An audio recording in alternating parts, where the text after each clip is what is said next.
This story is titled, My Fiancée's Male Friends Mocked Me as Not Her Level. They ridiculed my worth, but I silently cut ties and built an empire. Now she's desperately calling with 43 missed calls, watching my success. Hey everyone, I'm Marcus, 38 years old, and I've already moved on from my marriage. I fought for my self-respect and divorced my wife of 6 years, Lily, who's 33. The core issue? She let her friends disrespect me constantly. They made fun of me while she watched, and the worst part is she actually enjoyed it. Everyone around me calls me crazy, saying I'm impulsive for taking things so far for a silly reason. Maybe it seems silly to them, but my self-respect is everything to me. Let me give you some background about myself. I grew up with 3 older brothers in a household where respect was everything.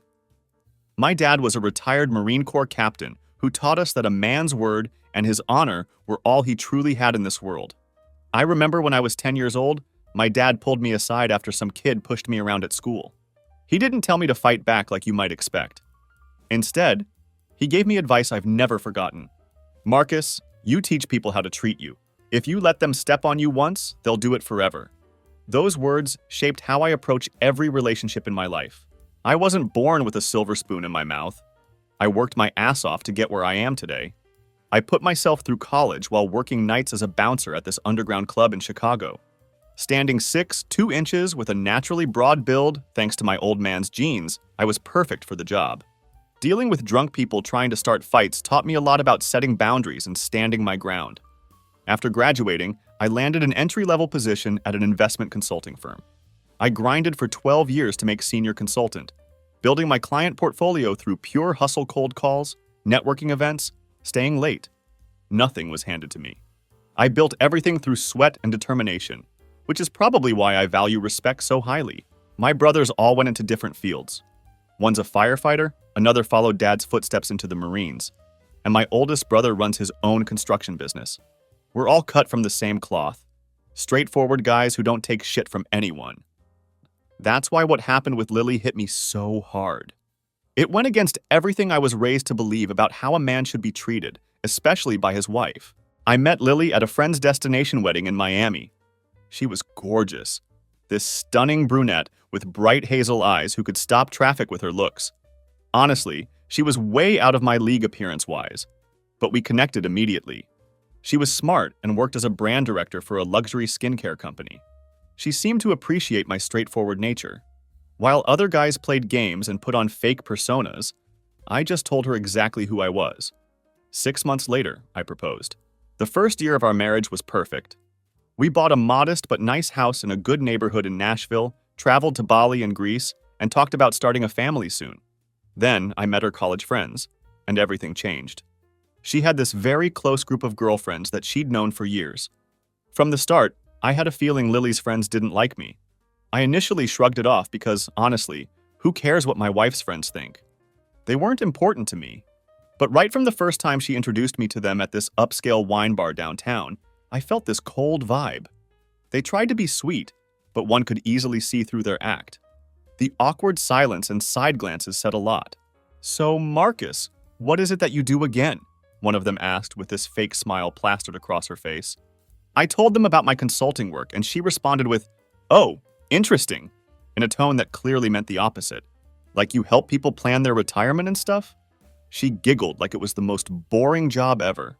I explained that I help high net worth clients manage their investment portfolios and develop long-term wealth strategies. Sounds complicated, another one chimed in, and then immediately turned to Lily. Remember that guy Lauren dated last year? The one who owned that tech startup? What was his name again? Just like that, I was excluded from the conversation. Lily didn't even notice, or if she did, she didn't care. I initially brushed it off, thinking maybe I was overthinking it or they needed time to warm up to me. But it was those subtle hints that showed I was unwanted in their circle. Over time, the pattern became unmistakable. They'd cut me off in conversations, move discussions away from what I said, and if I made a joke, they'd exchange glances and smirk at each other. They'd make inside jokes at my expense, jokes Lily never bothered to explain. Once, one of them outright asked Lily right in front of me, "How did you end up with him?" Lily just laughed and said, "Oh, he grows on you," like I was some kind of fungus. I asked what that was supposed to mean, but they quickly changed the topic. I felt like an outsider in my own relationship. The worst part was, she never stood up for me. Not even once. Later that night, I confronted Lily during the car ride home. She brushed it off as a joke. "Babe, you're being way too sensitive," she said, rolling her eyes. "That's just how they are. They tease everyone." "Did you see how they treated me?" I asked. "They acted like I wasn't even there." "You're exaggerating," she replied. "They were just being silly. Don't take it so personally." But I couldn't shake the feeling that there was something more going on. Eventually, I stopped going with her when she met up with them. I made up excuses about work or needing to hit the gym. But sometimes they would show up at our place for wine nights or before going clubbing, and I couldn't avoid them then. Though I didn't talk except for basic pleasantries, their presence messed with my mind. There were so many times I asked Lily why her friends were so cold towards me. Usually she would brush it off, but one night, after too many glasses of wine, she finally confessed the truth. Her friends thought she deserved better, that I wasn't successful enough, that maybe she was settling with me. She also said I didn't have the right connections. "My friends look up to me as a smart and confident woman," she explained, the wine making her more honest than usual. "They expected I would marry some CEO or executive." I remember sitting there stunned as she kept talking, like what she was saying wasn't driving a knife into my chest. "Catherine especially thinks I could have done better," she continued. "Her husband makes serious money. They just bought that mansion in the Hamptons." She trailed off, finally noticing my expression. Her words made me ask why she even married me if she thought so too. She backpedaled hard, her eyes widening as she suddenly realized what she'd admitted. No, that's not what I think," she said frantically. "I'm just telling you what they said. I married you because I love you. I don't care about all that superficial stuff." She assured me she married me for love, that she was happy and content with our life together. I wanted to believe her, but the seed of doubt had been planted, and it kept growing no matter how much I tried to ignore it. Still, that was the only worrisome part of our marriage. If you remove her friends from the equation, we had an amazing life together. I'd come home from work, hit the home gym I built in our garage. Staying fit has always been important to me.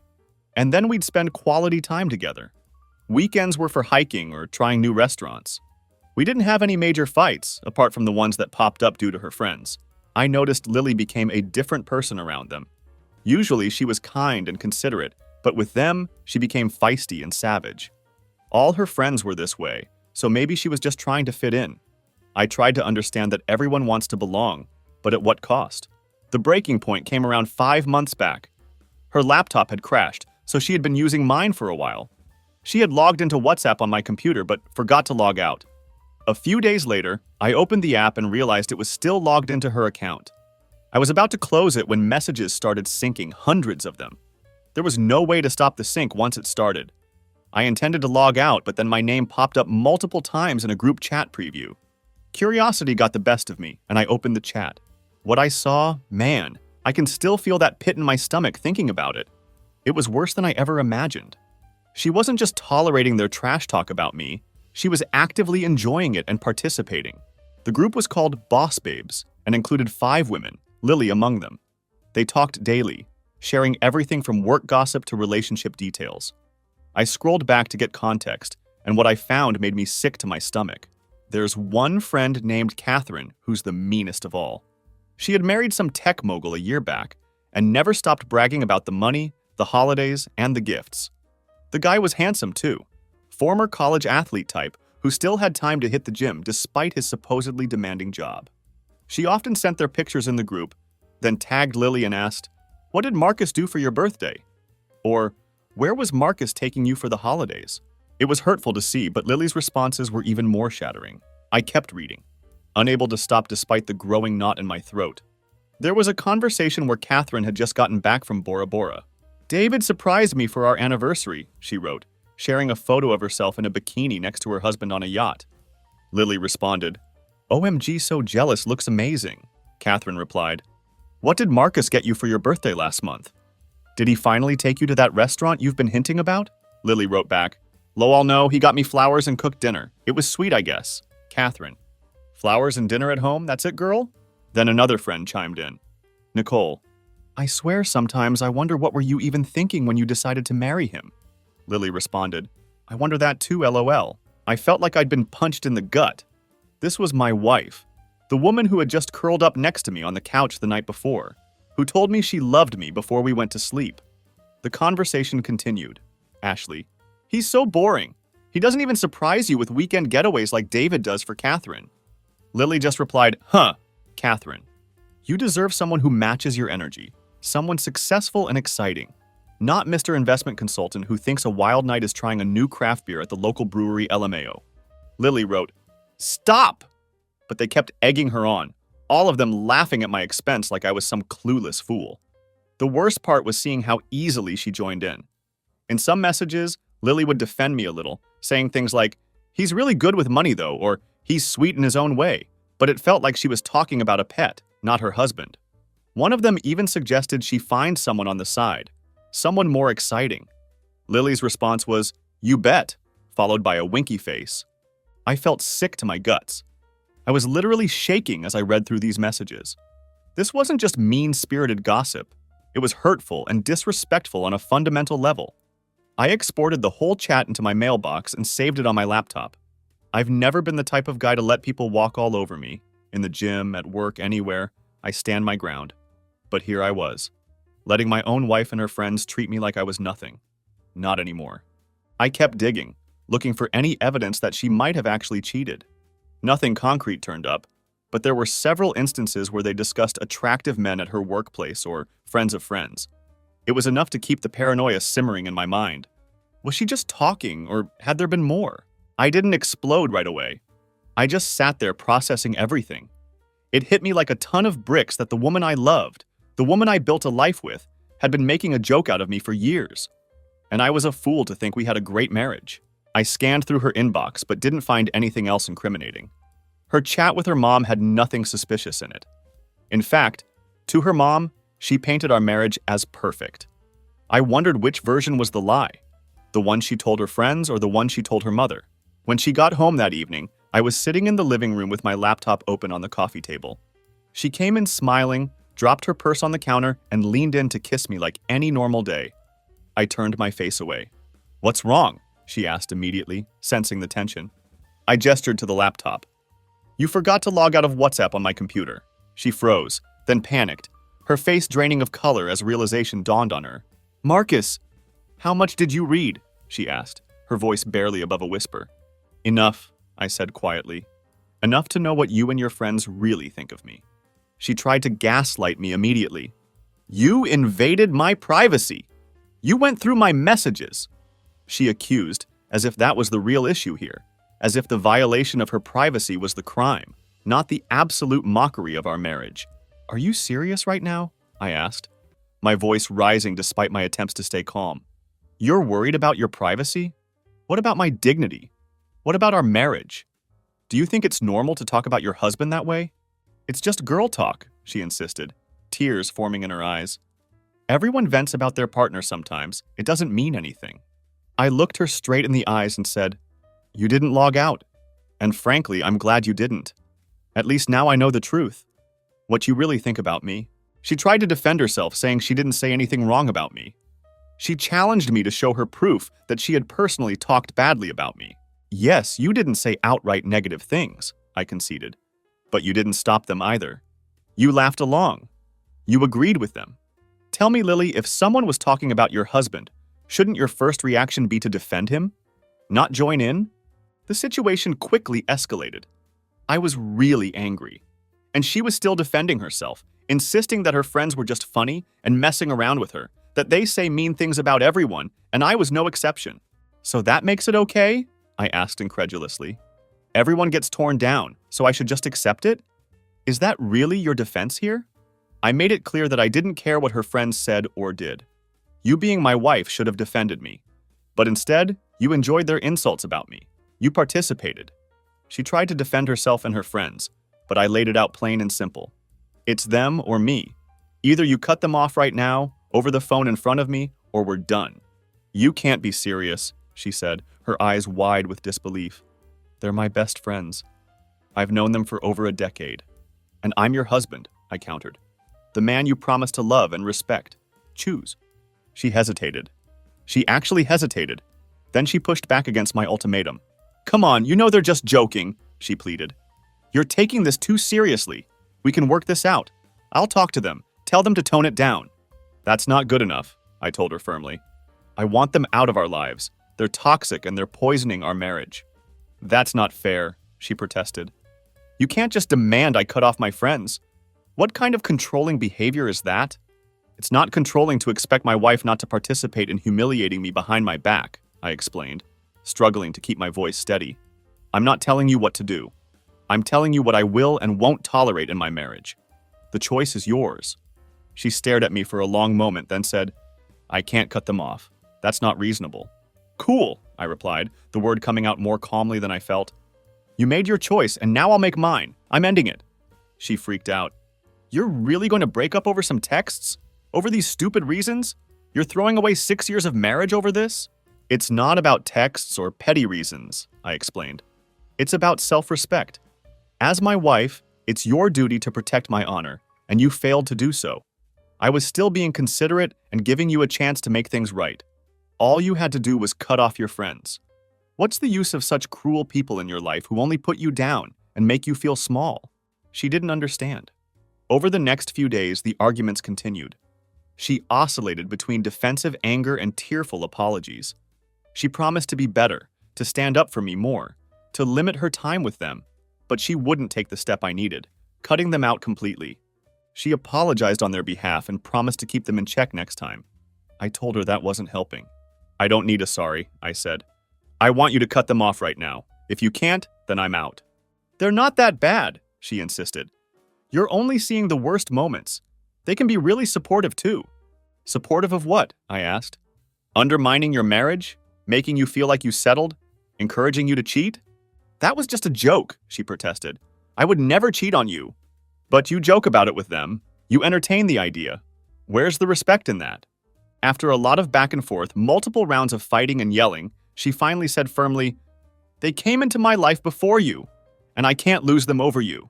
Those words told me everything about where I ranked in her priorities. I grabbed my jacket and said, Cool, then I can't live with you. End of discussion. She tried to stop me, but I stormed out and spent the night at a hotel, just needing space to think. Over the next few days, I told her we needed to start living separately. Either she moved out or I would. She resisted for a while, but when I didn't soften my stance, she flipped and said, Think again. I'm way out of your league. You may not be lucky twice. I laughed at her words. Once I say yes to the divorce, I won't change my mind, even if you're begging or coming crawling on your hands and knees. She let out a bitter laugh and said, Fine by me. Her true colors really came out then. The mask slipped completely. This wasn't the woman I married, or maybe it was, and I just hadn't seen it clearly before. She packed her stuff and left. We're going through the separation period before we can proceed with the divorce. We have a 6-month wait period in our state, and it's killing me. I'm counting the days until it's over. We've split the assets 50-50ths and put the house up for sale. Luckily, we don't have kids, so there's no custody battle to deal with. Even without that complication, things are still messy. And on top of everything else, everyone around me is calling me impulsive and too sensitive. They're belittling my feelings, saying that I've blown this out of proportion and that it could be solved just via couples therapy. Therapy, as if that would fix the fundamental lack of respect. My mom called me, worried about my decision. Marcus, honey, marriage takes work, she said. Everyone has rough patches. Mom, this isn't a rough patch, I explained. She fundamentally doesn't respect me. Would you stay with Dad if he laughed along while his friends made fun of you? The divorce is almost finalized now. The wait period was dramatic, though. Lily put up a front that it was my loss and that she was living her best life without me. She subtly tried to manipulate me using my parents and friends. You see, I'm a low-key guy. I don't make my life public, and I didn't go around telling everyone I was divorcing. She did. She deliberately leaked this information to my parents and friends, feeding them a twisted version of the truth. She painted me as a paranoid husband who had spied on her, found some harmless jokes between her and her friends, and blown it out of proportion. My dad even came down to meet me, determined to knock some sense into me. He sat me down and explained that women often rely on their close-knit group of friends as a safety net, a place to vent, and that I shouldn't be insecure about it. Marcus, I've been married to your mother for 40 years, he said. You think she doesn't complain about me to her friends? That's just what women do. Dad, this isn't normal venting, I insisted. Let me show you. He said I was acting impulsively, throwing away a marriage over what he assumed was just meaningless gossip. I let him speak his piece, and then without a word, I pulled out my laptop and showed him the messages. The moment he started reading, his expression changed. I watched as his face went from skepticism to shock to anger. He was utterly speechless. He saw firsthand that it wasn't just lighthearted teasing, but outright mockery, pure, unfiltered insults. He saw that Lily was not just allowing it, but actively encouraging it. After a long pause, he got it. He didn't apologize outright, but the way he patted my shoulder and simply said, "Do what you have to do, son," made me realize that my silence on the topic was making me the bad guy in everyone's eyes. Now I understood why everyone called me impulsive. They were only hearing Lily's side of the story. "I raised you boys to stand up for yourselves," my dad added. "I'd be disappointed if you stayed in a situation like this." That meant everything to me. My dad had always been my role model for what a man should be, strong, fair, and unwavering in his principles. When Lily told everyone about our divorce, my parents and some close friends tried to talk to me about it, but I didn't indulge their questions. I kept the details private, which meant most of them naturally believed her version of the story. So anyway, I managed to sell the house at a great price. The market was hot, and we made a decent profit. We divided the assets evenly. To my surprise, she didn't fight me on this. Her pride wouldn't allow it. I was more than happy with her approach because I just wanted everything over with as soon as possible. She had moved in with one of her friends and wasted no time putting up an act of a carefree, exciting life on social media. Her posts were flooded with pictures and videos of her partying, traveling, and living her best life. I knew exactly what she was doing. She wanted me to see it all, to feel like I had lost something irreplaceable. She wanted to make me feel jealous and regretful. One night after a few drinks, my buddy Chris showed me her Instagram. She was at some rooftop bar in Los Angeles, cocktail in hand, surrounded by a group of guys in expensive suits. "She's really trying to show you what you're missing, huh?" Chris said. I studied the photo for a minute. In the past, it might have hurt, but now I just felt sorry for her. The forced smile, the carefully posed shot, the desperate need for validation. It all seemed so transparent to me now. But instead of wallowing in self-pity, I moved on with my life. I redirected my energy into rebuilding myself. I hit the gym harder than ever before, dropping from 22% body fat to 14% in just a few months. I wasn't just looking better. I was feeling stronger, more confident, more in control of my life. I also started a side business in sports nutrition consulting that I had been meaning to launch for years. With no toxic influences holding me back, I got certified as a sports nutrition specialist. I leveraged my background in investment consulting to create comprehensive wellness plans that addressed both physical and financial health, a unique angle that really resonated with clients. I'm more focused and productive than ever. I spend my day at work, sweat it out at the gym, and come back home to work on my business. It's incredibly fulfilling. For the first time in years, I feel like I'm truly living for myself, not trying to measure up to someone else's expectations. But Lily couldn't bear to see that I was doing so well without her. She started poking her nose back into my life. Here's the thing. Lily and I had been in the middle of an IVF process before everything fell apart. We'd been trying naturally for a couple of years with no success, and had just started the medical route. Given the circumstances, I withdrew from the process, making it clear that I no longer consented to having a child with her. Simple and fair, right? This did not sit well with her at all. She had this twisted request that I should let her have my child despite our separation. Like, what the hell? I said no, of course. Any sane person would have understood, but she was entitled. She started blowing up my phone first with texts, long paragraphs and emotional appeals. Then came the calls. I had not blocked her yet, thinking we might have to communicate for the divorce, and she had been cooperating until now. "Marcus, please," she begged. "We've already gone through so much of the process. The doctor said my eggs are perfect, and we have a real chance. Don't take this away from me." "Lily, we're getting divorced," I reminded her. "Why would we bring a child into that situation?" "Because I'm running out of time," she said desperately. "Do you know how hard it is to start over at my age? To find someone, build a relationship, get married again, and then try for a baby? I might miss my window completely." Her panic was real, but so was my resolve. I wasn't going to create a lifelong connection to someone who had betrayed my trust so deeply. When I ignored the texts and calls, she showed up on my doorstep. She looked disheveled, her eyes puffy from crying. Quite the opposite of the glamorous life she showed off online. She pleaded, "Please, this is all I've ever wanted. I don't even need you to be involved. Just let me have this baby. I'll raise it alone." You won't have to do anything. I'm relieved we don't have children together, I told her firmly. The separation would have been so difficult. It's easy this way, and you want to complicate it by having my child? I won't permit it. She still persisted, but I firmly said, we are done. I want no connection to you, now or in the future. She clutched my sleeves, tears rolling down her face as she begged, I know we didn't work out, but this is different. It's my dream. I've always wanted to be a mother. Please don't take this away from me. She was desperate, but I remained unmoved and asserted, you're asking me to bring a child into this world, into a broken relationship. I won't do it. I refuse to have a child that links me to you for life. She sobbed harder, making all sorts of unrealistic promises. I'll sign anything you want. No child support, no involvement. You won't even have to see them. I shook my head. My decision is final. I already informed the clinic to discard my sample. There's nothing left to discuss. I remember the look in her eyes, a mix of desperation, anger, and disbelief. She couldn't fathom that I would deny her something she wanted so badly. But that was the difference between us. She thought only of herself, while I was thinking of a potential child who would be born into a fractured situation. She stared at me for a long moment, searching my face for any sign of softness. I remained unmoved, and she finally left, wiping her tears. A few days later, her parents reached out with the same requests. They assured me I wouldn't have any responsibility for the child.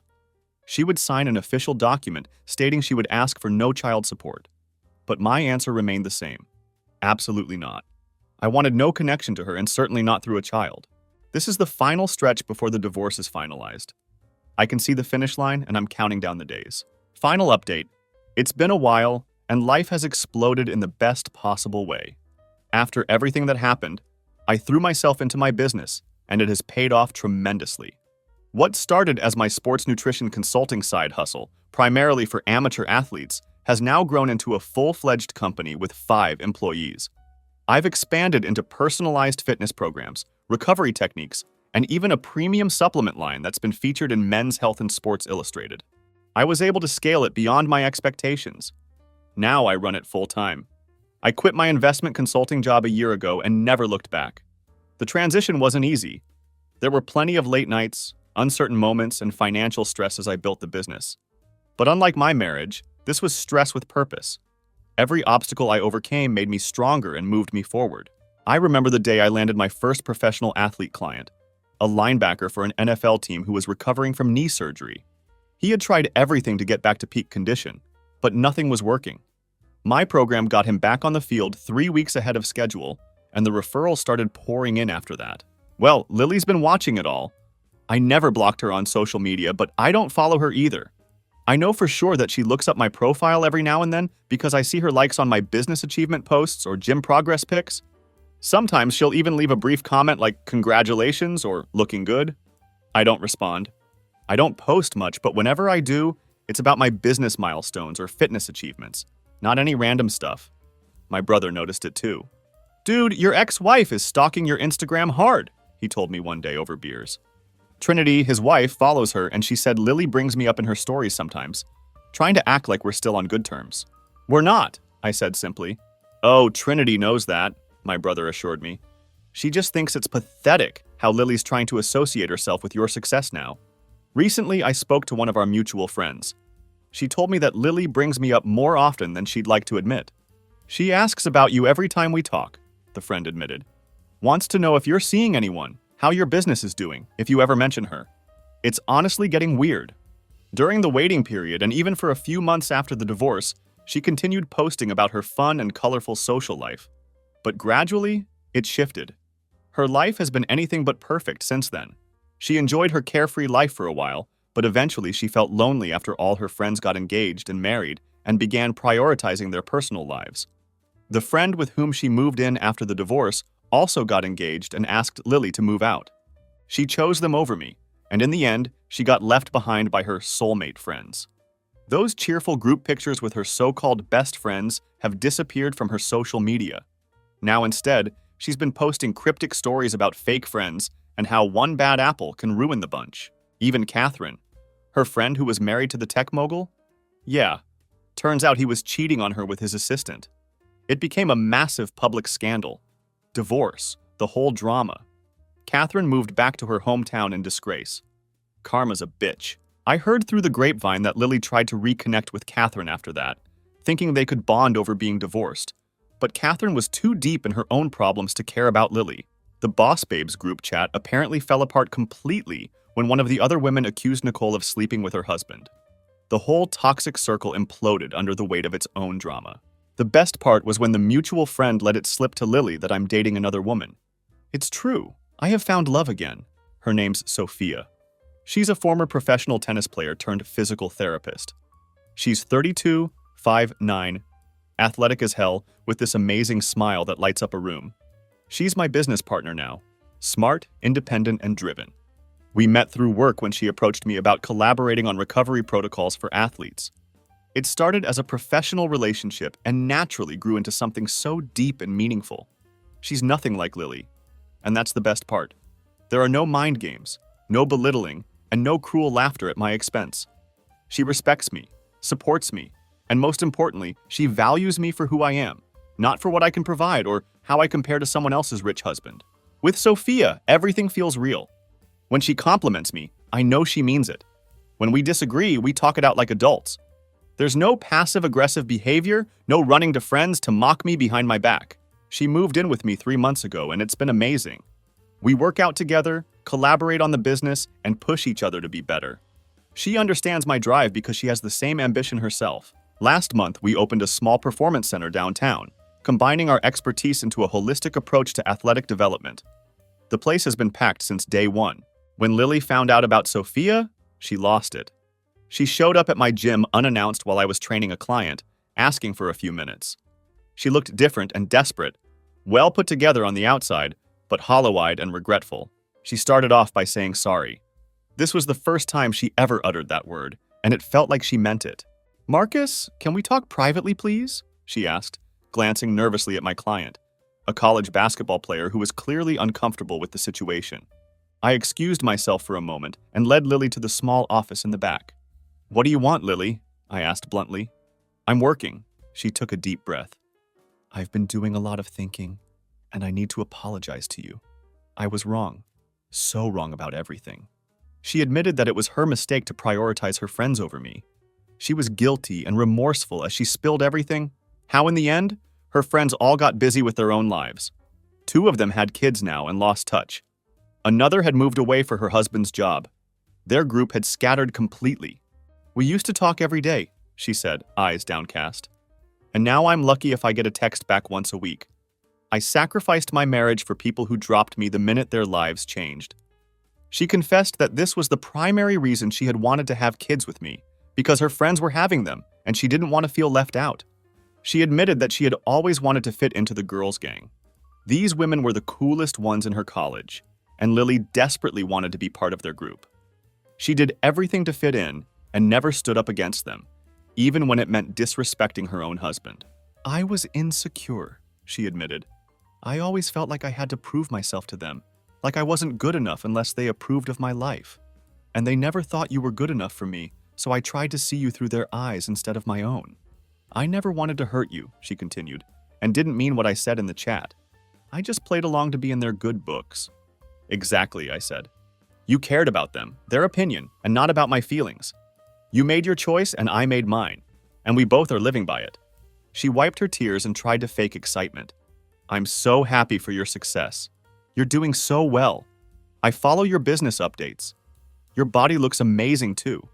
You're absolutely ripped now. You're thriving. You look younger and more confident."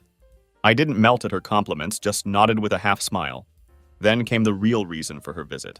Lily had lost her brand director job 6 months ago during company downsizing. She'd been struggling to find something comparable and was burning through her savings. Her new apartment had serious water damage from a burst pipe, and her insurance was giving her the runaround. "I've been staying at an Airbnb," she explained, her voice cracking. "But it's eating through what little money I have left. My parents offered to let me move back home, but they're in Atlanta now, and there's no job market for me there." She meekly asked, "Now that I've realized my mistakes and lost all my toxic friends, do we have a chance to try again?" I laughed at her question. She didn't call off her friends, they sidelined her. And when she had no one left, she came to me, as if I was the last choice. I smirked and asked, "What about Sophia? You know about her, don't you?" She pretended to be surprised and then whispered, "You've only known her for a few months. Shouldn't be difficult to get her out of the picture. We had 6 years together, Marcus." The audacity of this woman was unbelievable. After everything she'd done, she thought she could just waltz back into my life because it was convenient for her now. It actually would be difficult, I told her, because you know what? I love her. She's an amazing woman. I wish I could say the same for you. Then she broke down completely. "Please, please, I need help," she begged. "Even just temporarily. Let me stay at your place for a few weeks until my apartment is fixed. I don't have anywhere else to go." She was in tears, saying she had lost everything: a happy married life, a chance to be a mother. Her career was stalling while mine was soaring. Even the men she had tried to date after me had all let her down. She confided that none of them were serious about a relationship, and the few who were financially successful treated her like a trophy, not with the respect that she claimed she wanted now. "The dating apps are horrible, Marcus," she complained. "Men just want one thing, and the decent ones don't want a woman in her mid-30s with nothing to show for it." I made a mistake. I threw away the one good man who treated me right. Her eyes were remorseful. She had finally realized what she had lost, that she had let go of the one person who genuinely loved her for people who didn't care. The pain of realizing that she had thrown away something real for short-term validation from fake friends who abandoned her when she needed them was written all over her face. She grabbed my arm. "Please, I'll do anything. I can help with your business. I'm good at marketing, you know that. I can help you take it to the next level." Just then, there was a knock at the door. Sophia poked her head in, immediately assessing the situation. "Everything okay in here?" she asked, her eyes flicking between me and Lily. "Everything's fine," I assured her. Lily was just leaving. Lily stared at Sophia, taking in her athletic build, natural beauty, and confident posture. The comparison was inevitable, and Lily knew she was looking at a woman who was everything she wasn't: genuine, self-assured, and truly supportive. But I felt nothing. No bitterness, no anger, just peace. I told her goodbye, and I meant it. I closed the door on her for the final time. Last I heard, she's living with her parents again at 33, working an entry-level job at half her former salary. Her Instagram is mostly dead now, except for occasional reposts of motivational quotes about rebuilding and second chances. Looking back on everything that happened, I don't regret my decision for a second. Standing up for myself and refusing to be disrespected by my own wife was one of the hardest but most important things I've ever done. My father's words echo in my mind. "You teach people how to treat you." I wasn't willing to teach Lily that it was okay to mock me behind my back, to choose toxic friends over her marriage, to fail at the most basic duty of a spouse, to have your partner's back. Some people, especially those who haven't read the messages, still think I overreacted. They say I should have tried harder, gone to counseling, given her more chances. But I know the truth.